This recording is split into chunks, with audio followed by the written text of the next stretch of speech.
Good afternoon. This is Michael Masserang again, and we're in part 2 of our video. We're in the closing stages of finishing up the installation, and I want to show a couple features of the Atmox program. We're here at the Crawlspace store, and this is the exterior sensor, which is reading the weather outside as part of our overall program to calculate when it's safe to use the outside air for air exchange. And the guys are in here today re-insulating the subfloor.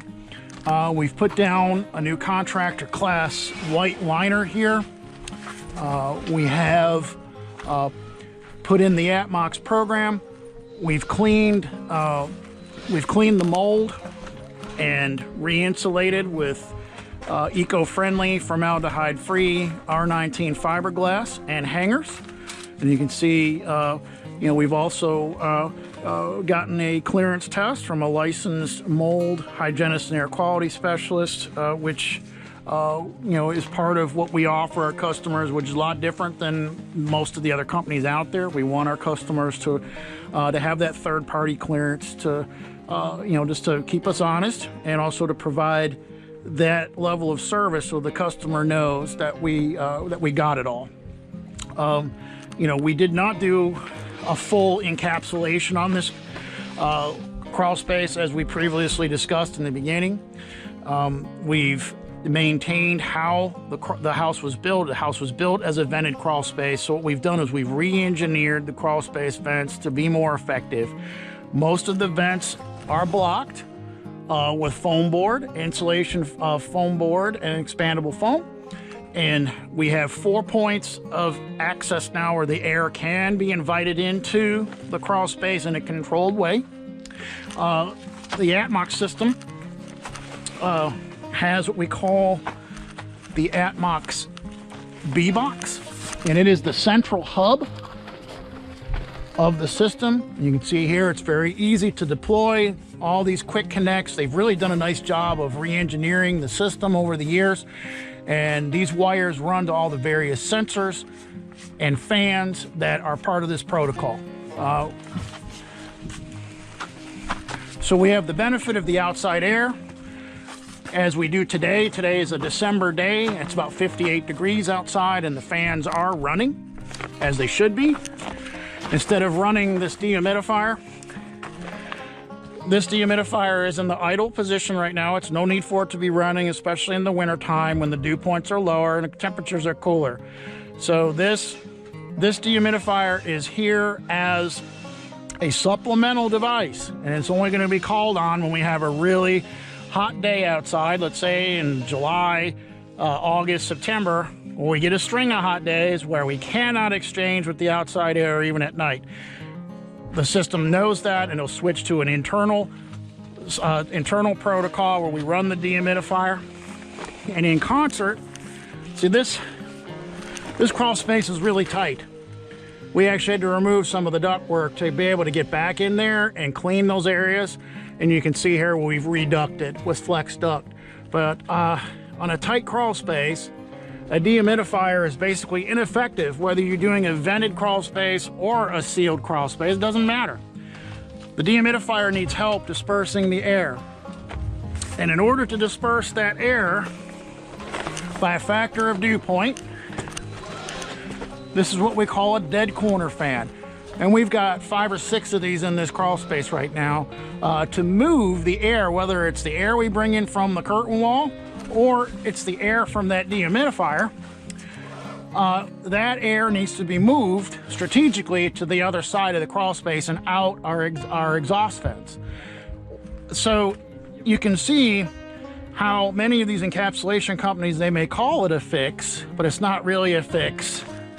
If you have the dehumidifier running and 30 feet away, you still have a drippy crawl space because the air isn't moving very effectively to that area. Even with a duct kit. Duct kits are terrible. They don't move air very well. You've got to have a dead corner fan to be able to move that air from one point of the crawl space to the other. Sometimes you can also use a pipe fan if you really have a really challenged area in terms of moving air from one compartment to the next. So, you know, I really liked this install because this is a 60-year-old house. You can't encapsulate a 60-year-old house. It's much easier to stay under the standard vented code and just modify the crawl space so it's smarter. And that's what the Atmox program helps us to do. Notice none of these stupid insulation panels. They are terrible because they block termite inspections. Even with the 3-inch safety gap, it's really difficult to be able to spot termites when you wrap crawl space piers and insulate the curtain wall with these foam board insulation products. And here in North Carolina, it just doesn't get that cold. The climate and the weather is mild. Even in the winter, it doesn't get that cold.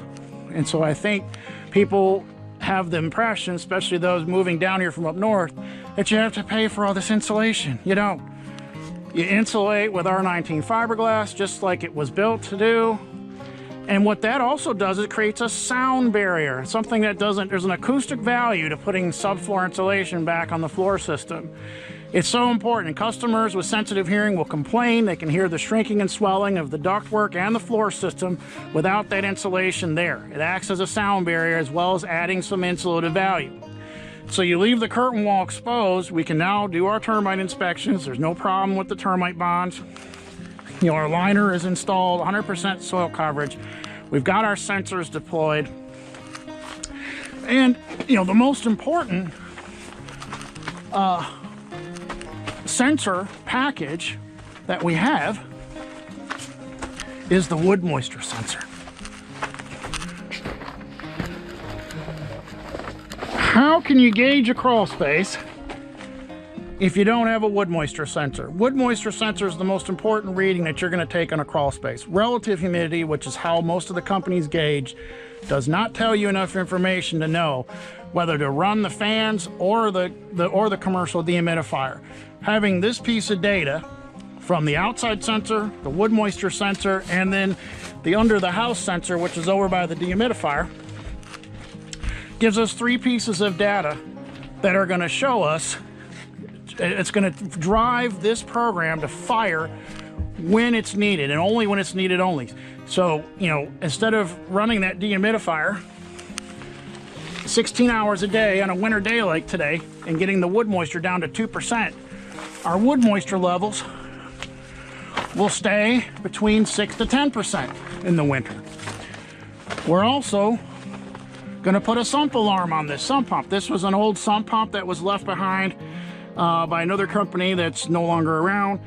We're just going to take over the service on it, and you know, we're going to put a sump alarm. They haven't put that on yet, but that goes down into the sump, and that alarm will go to the controller, which is upstairs. And a picture of that controller we'll see here on your screen. The Atmox controller is conveniently set up at any point in the house where the customer wants to see it. Could be at a laundry room, could be in a closet, pantry, anywhere where we can snake the data wire down in to connect with our B-Box. So again, you know, we're finishing up today. Actually, they may have a little work to do tomorrow, but wanted to show, you know, you don't have to spend $25,000, $30,000 on an end cap on these houses. You can use a hybrid program that saves $10,000, $15,000 on the overall project. Stay under the auspices of vented code, gives you more options and a healthier crawl space. No stinky liners, healthy air, and we can get our dehumidifier to last 15, 20 years under control from that controller. Also, we're putting some lights on this. We has a low voltage light package that we can do on the Atmox system. This little light lights up half the crawl space. Really effective, and I love the lights. We try to put some in on every installation. But yeah, you know, if you have any questions about controlled ventilation, encapsulation, liners, you know, ventilation, mold cleanings, insulation installs, you know, we can certainly answer any of those questions. And maybe you're curious about buying a dehumidifier. You know, we certainly encourage our customers to go through us to get the dehumidifier so we can get the best product available. And we try to stay on top of those product lines every year. And you know, right now we certainly like the Santa Fe. We've been put in they're designed to work really well with the Atmox system. So yeah, if you have any questions about any of these types of crawl space, type of health protocols, fresh air, dehumidification, you know, we'd appreciate a phone call. You can check us out at the website. Call me on the phone number down at the bottom of your screen, and we'll be happy to do a phone consultation or just come out to your house for a visit when you can sit down and talk for a few minutes. Well, we appreciate you watching today about this combined system and the Atmox program, along with all the other things we've done here. And we appreciate you visiting us. We'll see you on the next one. Good afternoon, and take care.